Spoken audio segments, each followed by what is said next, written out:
Welcome back to the Past My Prime YouTube channel. Dustin Prime here. And today we're going to have a quick little video because there's some news about a topic that we've talked about before. Last week, Klarna's been in the news for all the wrong reasons. And if you're not familiar with who Klarna is, well, you've probably heard of their stuff before. They're one of those buy now, pay later services, and they're probably one of the biggest ones.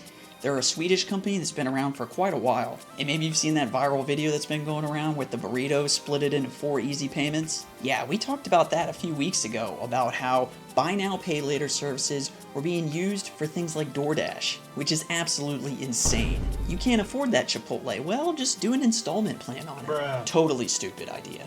And I talked about other topics too, like people using buy now, pay later services for things like tattoos in that video. If you didn't see it, go back and watch it. I mean, it's just laughable. This stuff is ridiculous what people are using these services to pay for. But let's break this news down into 4 simple segments. So one of the first ones, well, Klarna was getting ready to start their initial purchase offer, their IPO, and they were aiming for a valuation of $15 billion.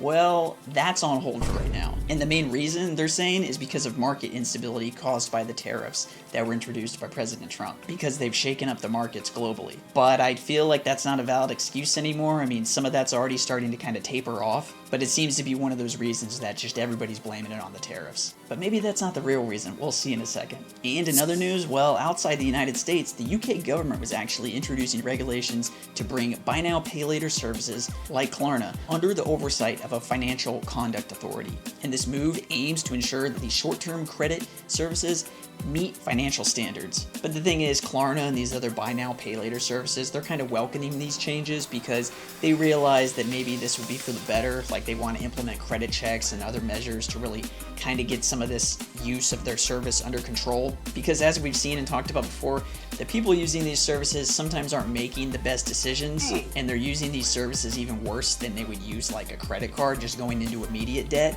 Well, they're just splitting up the debt into different payments, and then they're not paying that back either, as we'll discuss. And right now, AI is kind of a hot topic, whether you're for it or against it, and so probably not the best idea to throw a Zoom meeting and have your CEO be displayed as an AI avatar. Bruh. Well, that's what Klarna did. You know, they're really embracing the digital change. So they were using an AI of their CEO to kind of review the earnings and give the presentation. Hello, hey, guten tag and hola. It's me, or rather my AI avatar, here to share Klarna's Q1 2025 highlights.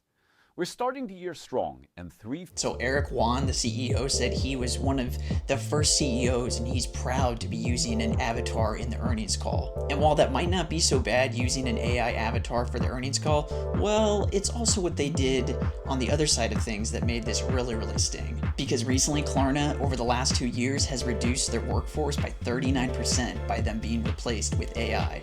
You know, they're saying that this AI is helping them cut costs and boost efficiency, which is probably true, but when people lose their jobs about it, it's still a sore subject. And then having your CEO pop up there with his like video game face to give the call, yeah, maybe think about that one first. And lastly, and probably the biggest one, and who couldn't have seen this coming? Well, in the first quarter of 2025, Klarna reported a net loss of 99 million, more than double the 47 million lost the same period last year. And so what's causing this? Well, it's a significant rise in consumer credit defaults. Consumer credit losses have risen by 17% year over year to a total of 136 million for the company. But Klarna did say that some of this might be due to restructuring and some of the depreciation of their assets, so who knows. But I think the truth is kind of obvious, you know, the defaulting. They're giving credit in this service out to people who most likely aren't the most responsible to begin with. Like, each one of these new little Klarna installments that you're doing on each purchase is kind of like a new little loan.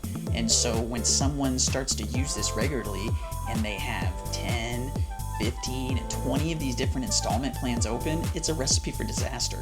And these credit defaults aren't just happening with things like Klarna. I mean, this is happening especially in the auto industry. Consumers are defaulting on their car loans at like record highs. And whether that just ties back to inflation to begin with, you know, the cost of everything nowadays, I mean, it's a perfect storm. So yeah, not the reason you want to be in the news. And I've covered my opinion on these services. I think they're garbage.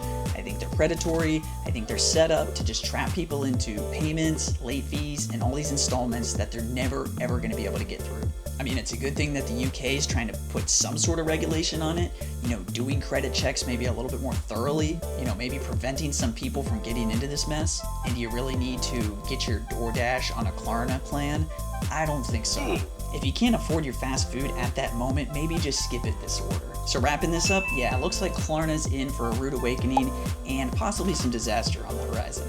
But I respect your time, so I'll let you go. I've been Dustin Prime, you've been you, and I'll see you guys in the next one. Peace!